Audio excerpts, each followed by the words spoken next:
அதில் லஞ்ச் என்ன பண்ண போகிறேன் தெரியுமா? இன்றைக்கி நான் வந்து வெஜிடபிள் பிரியாணி செய்ய போகிறேன். வெஜிடபிள் பிரியாணிக்கு இஞ்சி பூண்டு எடுத்துக்கிட்ட நான் வீட்டில் இருக்க சாப்பாடு சாதா சாப்பாடு எதுவும் செய்ய போகிறேன். பிரியாணி பாஸ்மதி ரைஸ்லாம் வாங்கலை. இஞ்சி பூண்டு உரித்து வச்சுருக்கேன், தோல் புதினா கொஞ்சம் எடுத்து வச்சுருக்கேன், பட்டாணி எடுத்து வச்சுருக்கேன், அரிசி ஊற வச்சுருக்கேன். அடுத்தது இதுக்கு காய்கறி வெங்காயம், தக்காளி, கேரட்டு, பீன்ஸு எல்லாம் போட்டுக்க போகிறேன். ரொம்ப டேஸ்ட்டாக இருக்கும். குடமிளகா எல்லாம் கொஞ்சம் போட்டு பிரியாணி சுவையான வெஜிடபிள் பிரியாணி செய்யலான்றதை பார்க்க போகிறேன். எப்படி செய்யலான்றது பார்ப்போம். சென்னைக்கு கார்த்திகை மாதம் லஞ்ச் என்னென்னு பார்ப்போமா? நான் வந்து வெஜிடபிள் பிரியாணி தான் செய்ய போகிறேன். அதுக்கு குக்கர் எடுத்துருக்கேன். குக்கர் சூடாகட்டும். குக்கர் சூடாயிடுச்சு.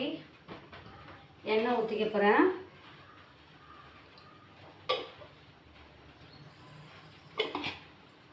எண்ணெய் சூடாகட்டும். இன்றைக்கி வெஜிடபிள் பிரியாணி தான் செய்ய போகிறேன். அதுக்கு இஞ்சி இலை, பட்டை, சோம்பு இதெல்லாம் போட்டுக்கிறேன். இது வந்து எல்லா காயும் நம்ம யூஸ் பண்ணுறதுனால உடம்புக்கு ரொம்ப நல்லது. நெய் கொஞ்சம் சூடு பண்ணிக்கிறேன் பக்கத்தில். அடுத்தது வெங்காயம் போட்டுக்கிறேன்.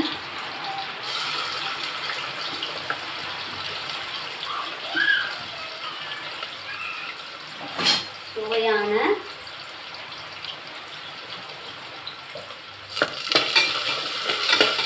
வெஜிடபிள் பிரியாணி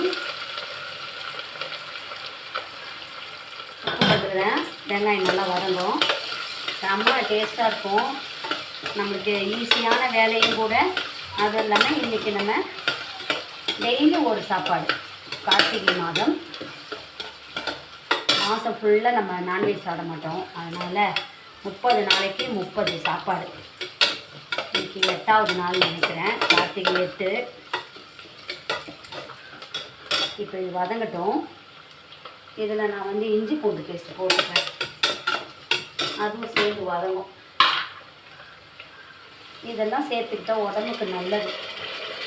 முடிஞ்ச அளவு நம்ம வீட்டிலையே சாப்பாடு செய்து சாப்பிட்ணும். ஹோட்டல் சாப்பாடுலாம் சாப்பிடக்கூடாது. அவசரத்துக்கு ஒரு நாள் சாப்பிட்டுக்கிடலாம். ஆனால் அதே பழக்கமாக செய்யக்கூடாது. நல்லா வதங்கட்டும். இந்த குக்கரை இந்த ஜாரை கழுவிட்டு தான் அந்த தண்ணியில் கூட நம்ம சேர்த்துக்கிடலாம். இஞ்சி பூண்டு போட்டாலுமே நல்லா இருக்கும் வாசனை. நான் கொஞ்சம் மஞ்சள்தூள் போட்டுக்கிறேன்.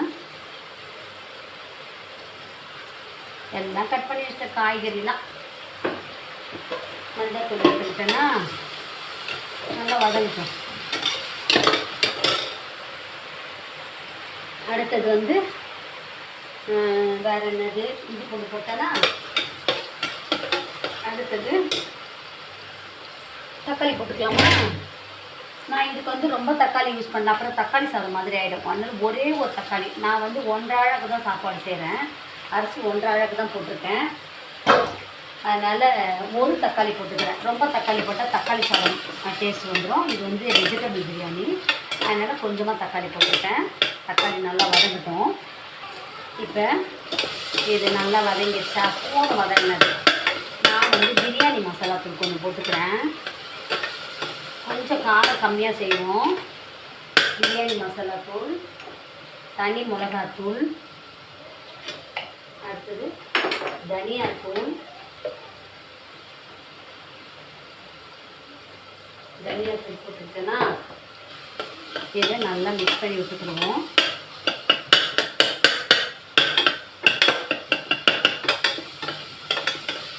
பாருங்கள் நல்லா தக்காளிலாம் வதங்கிடுச்சு.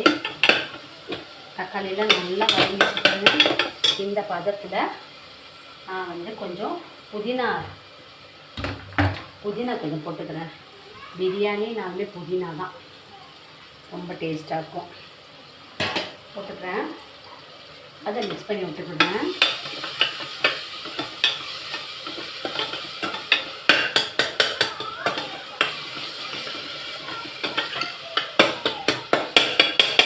கொஞ்சமாக லெமன் விட்டுக்கலாமா? கொஞ்சம் புளிப்பு இருக்கும். கொஞ்சம் தயிரை விட்டுக்கலான்னு பார்க்குறேன். லெமன் வந்து எதுக்கு விடுறதுன்னா சாதம் உதிரியாக இருக்கும். தயிர் கொஞ்சம் விட்டுக்கிடுவோம். இது கொஞ்சம் நான் ரொம்ப விடலை. இது பச்சடிக்கு வேணும் இந்த தயிர். அதனால் இதை வச்சுப்போமா.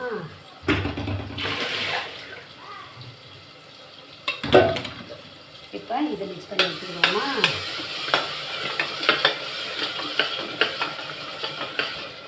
செம்ம கிரேவி வந்து பாருங்க. இப்போ நான் என்ன பண்ண போகிறேன், கட் பண்ணி வச்சுருந்தேன் இந்த பாருங்க பட்டாணி வேக போட்டு வச்சுக்கிட்டேன், அது ஊற வச்சேன், குடமிளகா, பீன்ஸு, கேரட்டு, உருளைக்கிழங்கு இதெல்லாம் போட்டுக்கலாம். அதனால தான் நான் 1.5 அழகு போட்டேன், காய்கறி நிறைய வருது. அதனால் இப்போ இது நல்லா மிக்ஸ் பண்ணி வச்சுக்கணுமா.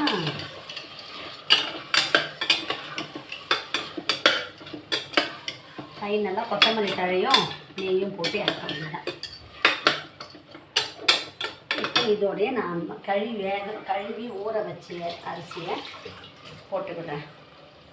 ஊற வச்ச அரிசி வீட்டு அரிசி தான், ஊற வச்சுட்டேன்.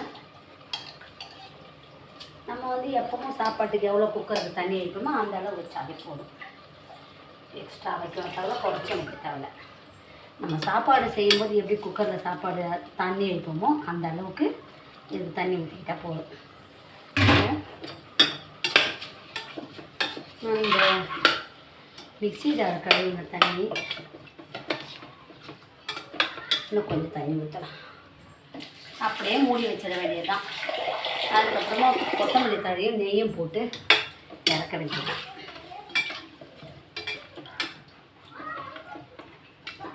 இப்போ டேஸ்ட் பார்ப்போம். கரெக்டாக இருக்குது. இன்னும் கொஞ்சம் தண்ணி ஊற்றினா கூட நல்லது தான். தண்ணி பத்தலை.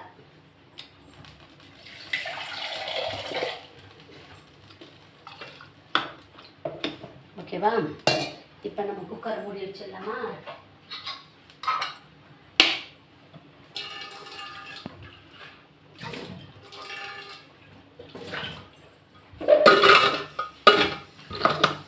ஓகே, வெயிட் பண்ணலாமா. ஸ்டவ் ஆஃப் பண்ணிட்டேன். இனிமேல் ஓப்பன் பண்ணி பார்க்கலாம். இது நெய் உருகிச்சு இது மேலே வச்சு நல்லா. நம்ம இதை இப்போ ஓப்பன் பண்ணுறதுக்குள்ளே கொஞ்சம் கிச்சன் கவுண்டர் டாப்பையும் க்ளீன் பண்ணிடுவோம். அப்போ நம்மளுக்கு வேலை சுலபமாக இருக்கும். எல்லாம் க்ளீன் பண்ணியாச்சா. இனிமேல் இதை ஓப்பன் பண்ணி பார்க்கணும். அதுதான் எப்படி இருக்குன்னு பார்த்துதான். இப்போ ஆனியன் ரைட்டாவும் தயார் பண்ணிட்டேன். தயிரில் வெங்காயம் போட்டு வச்சுருக்கேன். கொஞ்சம் கொத்தமல்லி தழையும் போட்டுப்பேன். சும்மா ஒரு 2 பீஸ் இலையை பிச்சு போட்டு வேண்டியதான். இன்னும் சால்ட்டு போட்டு ஆட் பண்ணி வச்சிட்டேன்னா இது தயாராகிடுச்சா. அடுத்தது வந்து இதை ஓப்பன் பண்ணிவிட்டு பிரியாணியை, வெஜிடபிள் பிரியாணியை ஓப்பன் பண்ணிட்டு நெய்யும் கொத்தமல்லி தழையும் போட வேண்டியதுதான். ஆனியன் ரைட்டாக இது ஓப்பன் பண்ணலை. ஓப்பன் பண்ண பிறகு தான் ஓப்பன் பண்ணி பார்க்கலாமா வெஜிடபிள் பிரியாணி எப்படி இருக்குன்ட்டு.